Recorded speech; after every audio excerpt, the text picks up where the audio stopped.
Hey everyone, it's MK. Welcome back to MK Quilts and this installment of Tip of the Week.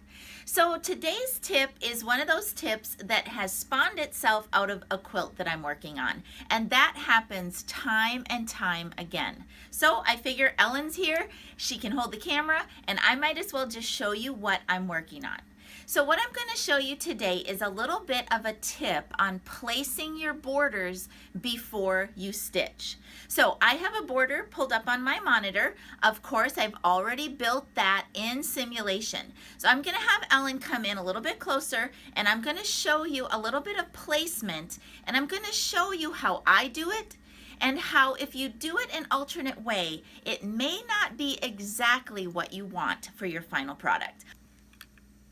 All right, so up on the screen is a very cute little sash. Of course, it's a Christy Dillon sash. Okay, so Ellen, come on down and zoom in.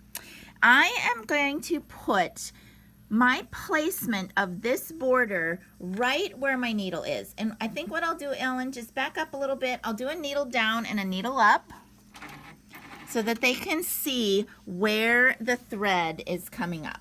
I don't know if it's real easy to see, but it's right there is where I'm going to place this top sashing. Now, Ellen, just stay there for a second. I have a little bit of a tool here. It's just a cut piece of an old selvage. And what I want to show you is if you place your border a little bit too far to the right. So let me come back in. And let's pretend that when you come to do this placement, you place it right here. Again, I'll do a needle down, needle up. So if you place your border, the lower part of the border right there, what you're going to have once the other border, and I'm going to be chunking this border, but once this other vertical border comes up, you're going to have a gap, an area of your quilt that is unquilted. Okay, so we talk about it in my sim classes a lot, but it's hard for me to show it specifically in simulation when I'm doing my sim sessions. So I wanted to show you today why I overcompensate a little bit, and I'm sorry that might be in the way. Let me just move it out. So I'm going to overcompensate a little bit and go a little bit further to the left than you might think, so that when this border gets stitched, and it's going to come right up, and those borders are going to meet right in the center here. Now, one thing I forgot to mention about this specific layout is that this is an offset type of a border layout. Okay, so what do I mean by an offset border layout? I'm going to take you inside of simulation just really quickly, talk about that, show you a little bit better up close and personal as best as I can in simulation, and hopefully you'll understand exactly what I'm talking about. And of course, if you want all of the instruction on how I approach doing my layout and rendering with offset borders, all of that instruction is in my online rental video called Layout and Rendering Number 1. All right, so let me take you inside a simulation and then I'll meet you right back here. All right, everybody, so here you go inside a simulation, and let's talk about what you see on the screen. So down here is just a little cross section of the line drawing that I had built for this quilt, and then the sash that I was using. And this sash is from a set from Christy Dillon called Hawthorne Sash number 1. So the whole set is called Hawthorne. All right, so let's just close that little guy. Okay, so what I would do is I would bring my machine in and I would position it a little to the left of the seam and a little bit above the seam right here in this corner where I was going to drop it. Okay, and again, because this is an offset border, I'm not going to be covering up this vertical border with my horizontal border. Okay, again, all of that is explained in my layout and rendering number 1. Okay, so your border is open, your machine is in position. All I did was do a modify reposition on the bottom left hand corner. And then I went and did all of my multi-point marking, and I skewed this border or this sash into position, okay? So I'm not going to do all of that. We just want to move on and get the general idea here about the placement here on the left-hand side. All right, so let's go ahead and zoom in a little bit.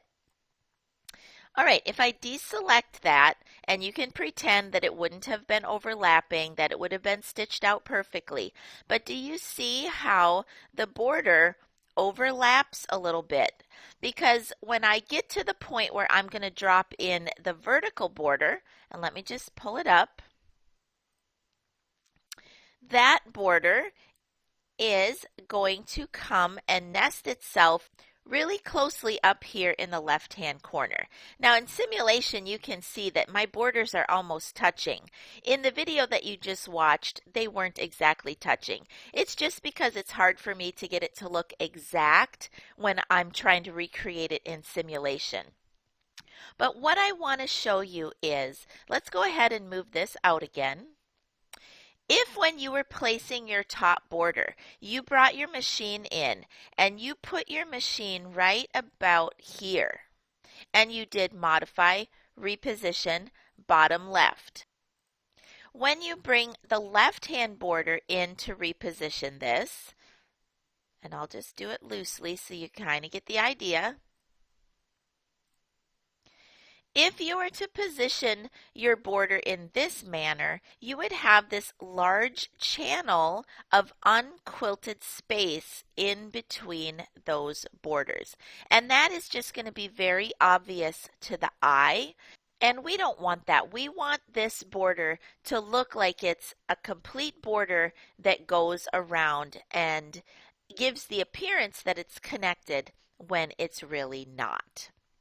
Okay, so hopefully you get the idea that the placement of your borders when you're going to stitch these out is very important. And it's those little things, you guys, those little attention to detail type of things that are going to make your quilting really, really shine and sparkle.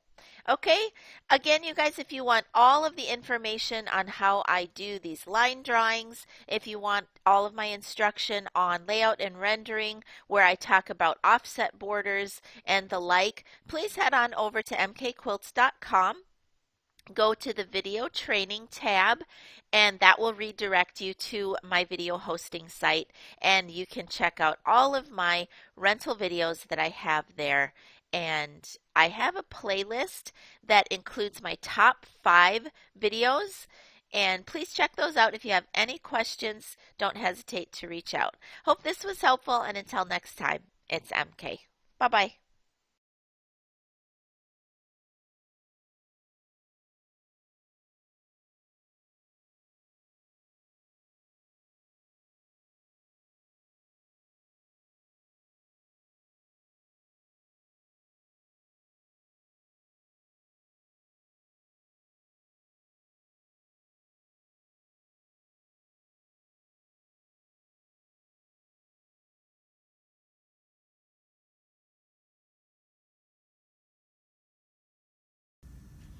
All right, so I decided to come back and just show you a little bit of the actual stitch out once I did that placement.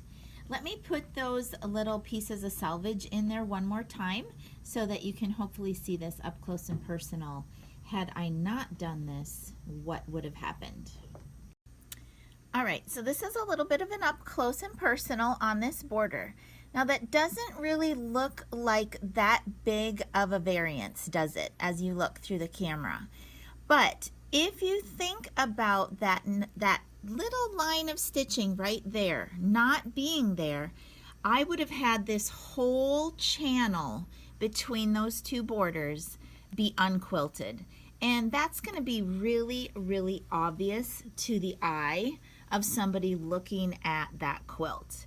The other thing that I did, you guys, when I'm doing my marking, because of the way that I laid this out, I do a little bit of, what do I want to say? I use the follow function, and I move my machine and I just kind of eyeball where that stitching is going to land before I let the machine stitch. And that way I can just double check myself, make sure that it's as close as I want. If it's not, I have two options. I can remark the border so that it's a little bit closer, or I can just massage the quilt a little bit so that I can get that stitching close. Now, this is not a connected border, so in other words, there's no stitching that comes around to connect these two. That's one of the reasons why I do offset borders. Again, all of that is explained in the video, but I do want the border to look maybe like it was connected when it really wasn't. Okay, so I do try to pay attention to those corners.